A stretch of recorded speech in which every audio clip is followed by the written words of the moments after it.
Welcome to the Take a Listing Today podcast, where our hosts Jim Studebaker and Todd Robertson give you strategies to get you out of the office right now so you can take a new listing today. And now, here's Jim and Todd. Hello once again. Yes, Jim and Todd for show number 196. We've almost hit the brilliant 200 mark. I know. Any day. And the last time at 100, was that when our heads blew off? Yes. So we're gonna have to do it. We're gonna have to do a celebration what and show happens 200. this time? There's nothing left. We have no heads. Maybe we stop before we hit 200. Yeah. Stop while we're on. Oh, interesting. Stop while we're ahead. Well, Right. for those of you who join us frequently, I'm Jim and there's Todd. And over in her luxury VIP suite, the reason we got to show number 196, our producer Lisa Gray in the house. Hello, everyone. Thank you. Oh, I got a round of applause. It was a round of applause. I saw that. It's like somebody dropped a ping pong ball in the background somewhere, actually. Yeah, only one though. Only one. That was applause. Okay. And I have the special note in my hands here from our Take a Listing Today podcast social media director that you need to go to the to Instagram and go to @TakeAListing. Oh. To follow on Instagram. Okay. Yeah. And X is @TakeAListing. And you can go to Facebook and look up Take a Listing Today podcast. We're everywhere. We're anywhere and YouTube, I guess so. obviously. Yep. We need our social media director. She's very sharp and finds things that we often don't find. Right. And she got us up to however many likes and shares and views and thumbs up we have. I think it's 22 now, outside of family members and 22. relatives. Wow. You mean 22,000? Yes. Yes, of course. 22. Okay, we're just kidding there. All right. Okay. Guess what we're not kidding about? How about that little NAR settlement? Anybody knows about that? Well, if you're in real estate, you certainly know about that. So we're going to talk about how to deliver a buyer's presentation post NAR settlement, which is a wonderful topic and very timely. Yes, it is. Very timely and scary. But if they understand this conversation we're going to have with them today, it's going to inspire them. So there's no fear involved after we cover these topics. Exactly. All right, so let's get started. Delivering a buyer's presentation that effectively communicates the new NAR settlement requirements can feel like a challenge. Still, with the right approach, it can be done in a way that's both informative and comforting to your clients. Here's how to craft a presentation that ensures your buyers will feel informed and supported. Why don't we start with step number 1? Start with a warm welcome. It's like how we start the show every week, right? Take welcome after to us. the show. A very warm welcome. Yes, Yeah. a very warm welcome. Begin your presentation by establishing a rapport with your buyers. Highlight your commitment to helping them find their ideal home while ensuring they are fully informed. Emphasize that your goal is to provide transparency and clarity, particularly with the recent changes in the industry. This is one of those situations where practice is so incredibly important. And I know, Todd, you talk about this all the time, to role play with your broker, role play with different agents. You really want to know what your talk track is going to be on this and what are the typical questions you believe could come up. This might be a great time to do some type of pre-buying folder and send some kind of questionnaire out or something to prompt them so that you get some feedback before you even go there, what some of their questions are. You really, really, really want to be prepared for this because it's kind of like people in sales having trouble talking about money, asking for the sale. Do you have the authority to spend this money? That kind of thing. That if you're not comfortable asking for things that can feel uncomfortable, you're going to stumble and fall and it's going to become a mess. So in this situation, if you are dreading the question that's going to come up at some point in this presentation, which is about the new NAR rules and about the contract that you're going to be putting your buyer in and the potential for who's paying for your commissions, and it could be them. And if you're very uncomfortable about all of these topics, you are going to probably launch this presentation not with a Not with a warm welcome, but with a Right. very nervous voice and stuttery and tripping over your words and Perhaps you're hoping you don't even have the conversation. Yeah. You just say, here, sign here. Thank you. Yeah, exactly. Yeah. Exactly. It'll be a dodging kind of situation and it's not going to end well. So I believe that as much practice as possible on this before you actually go in will help you substantially. And the story you tell. What is the story you tell about what your intention is when you go there, and is not to rip anybody off, or which, I think people are going to feel like, what the heck? Yep. And I love point number 1 because so many people out there are just boom, boom, boom, boom, boom, the analytical personalities. Right. And every sales trainer you go to will share with you that if you don't start off with rapport, especially think about somebody's house outside of investors, this is the biggest investment they will make. So it's scary. So you better have great rapport with them because, you want during the whole journey, there will be speed bumps and you want them to stay with you. So that cannot be overlooked. I mean, right. you've agree. got to be amazing there. I agree. All right. And that takes us to topic number 2. Simplify the settlement overview. Introduce the NAR settlement changes by explaining that the real estate landscape has evolved to offer more transparency and flexibility.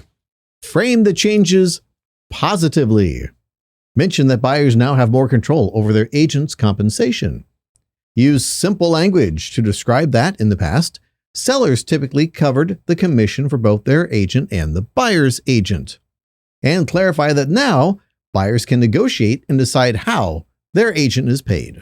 Yeah, I think really chunking this down to very, very simple terms is going to be important and powerful. Anybody who's read through that settlement, it gets a little bit like it's a typical legal document. There's a lot there and it's overwhelming. And for individuals who are not in this industry, it can be really a lot to understand and take in. So making it as simple and as clear as possible is going to be the key here. And again, this is all about the story you tell.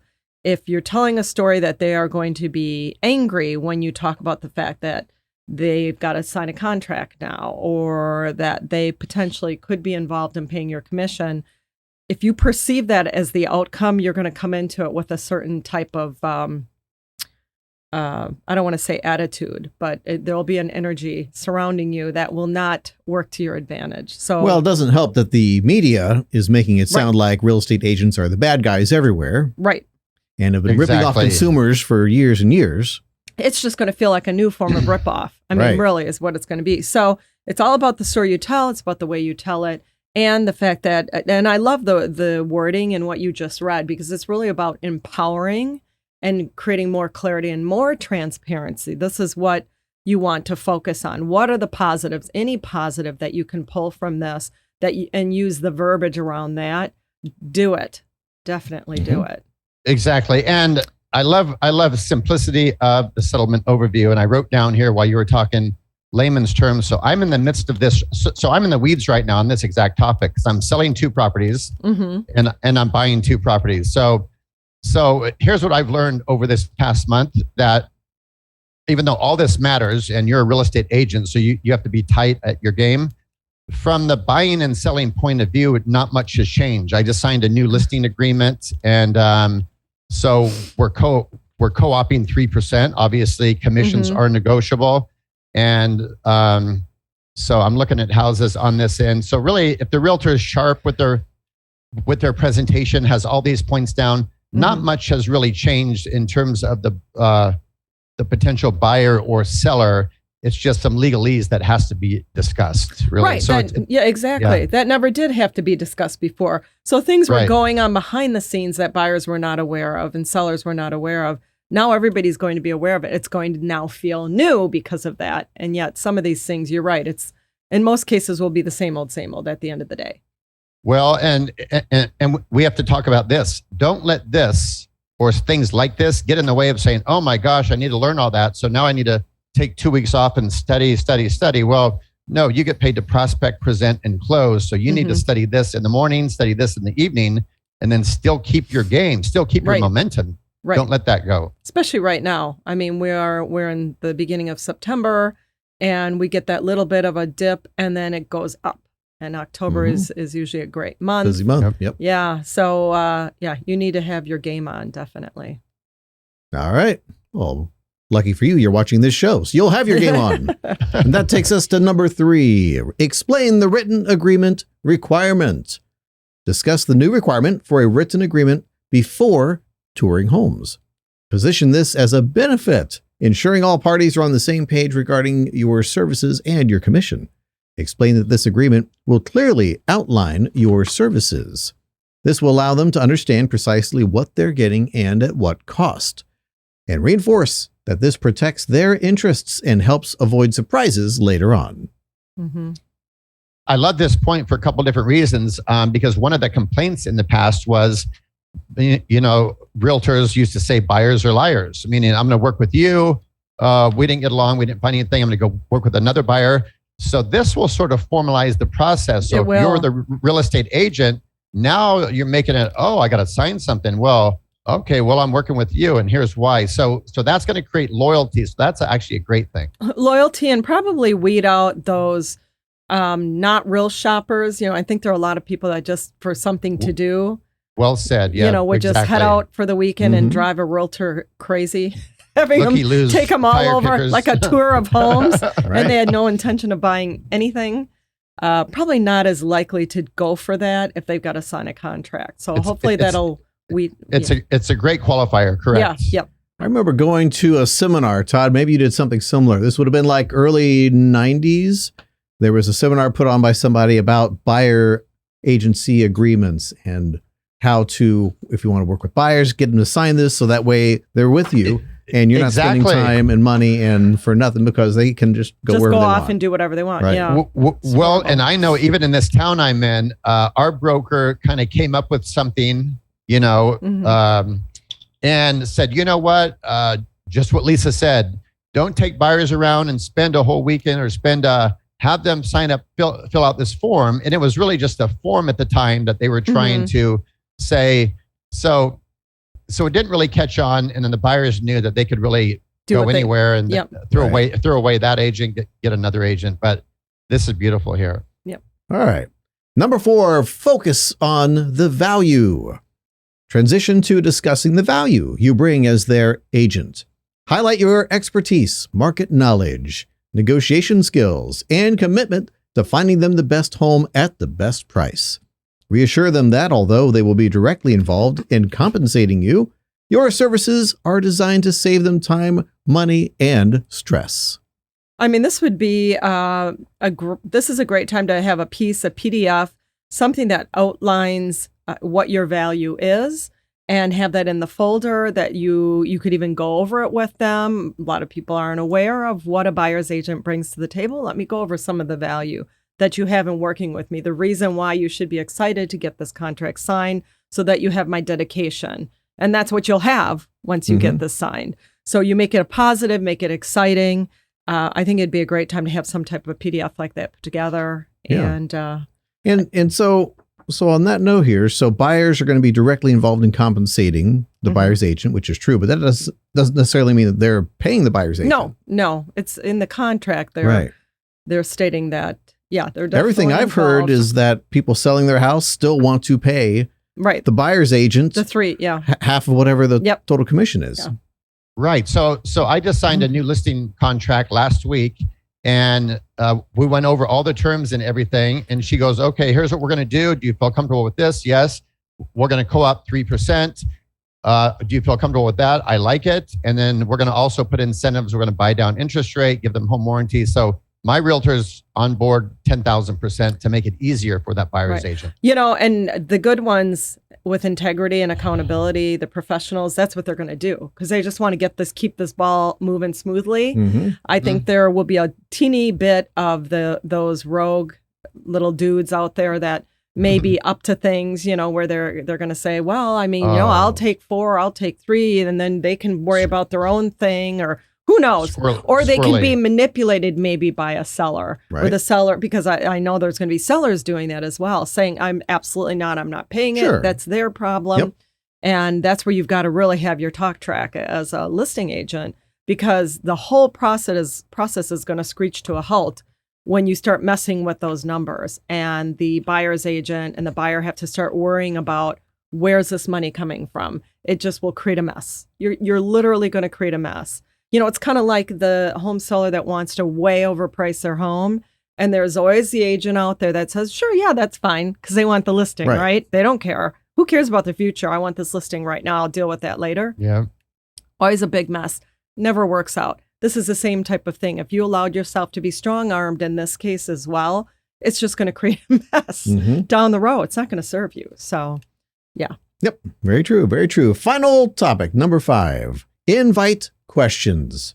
Conclude by inviting them to ask questions or express any concerns. Emphasize that you are there to guide them through every step of the process, and their satisfaction is your top priority. By following this structure, you can deliver a buyer's presentation that effectively communicates the new NAR settlement requirements, one that is reassuring and is client-focused, and ensures your buyers feel confident moving forward. I love ending on this. Yeah, very simple. And I love ending on this point because how many people can get confused with the news, right? A lot of them. And so they have these weird questions in there. So, so this is probably outside of rapport and all the other steps, probably the most important, because you want to let them share what's really bothering them, put everything at ease, and then we sign the contract. We know they're pre-qualified, and we go get them a home smoothly. Yeah, it's very simple. Yeah, it sounds better doing it like this than it's always been done. I definitely, I mean, we definitely went over some points that didn't exist before that were not helpful in the process of buying and selling homes. So there is definitely some clarity, and some things have been smoothed out. But maybe the big 3-mile high viewpoint is that it's not the end of the industry. It's just another change that's happening. Right. You deal with it, you make it better, you move on. You keep selling and selling houses, listing houses. Right. It can either be a mountain, or it can be what do they say, a molehill. Right. It can be just this little thing that turning a molehill into a mountain. Yeah, exactly. Well, and then after that, you turn the mountain into a bridge. So right. That was poetic. That was thank you. Poetic, or a tunnel maybe put through the mountain. Oh, a tunnel. Okay. Probably overthinking it at this point. How do you put a bridge over a mountain? But now for the favorite part of our show. Maybe we can move on here. Now that we know all about how to deal with these buyers things. Tunneling. Look at this. I have like 5,000 postcards that they gave us. I want that one about 25 over from the left. I'm not sure why we have so many now. I don't think we've ever had that many before. Yeah. Well, and that is like a teeny tiny sampling of what goes out in the mail today. Yeah. Grab whichever one's ready to fall out of your hands. On average, how many postcards are mailed daily? I believe they told me about 50,000. Can you imagine? Every day. Yeah. ProspectsPLUS. Yeah. They are busy. Yep. All right. Danielle, let's give her a call. 516-448-7265. Did you say Danielle? Danielle.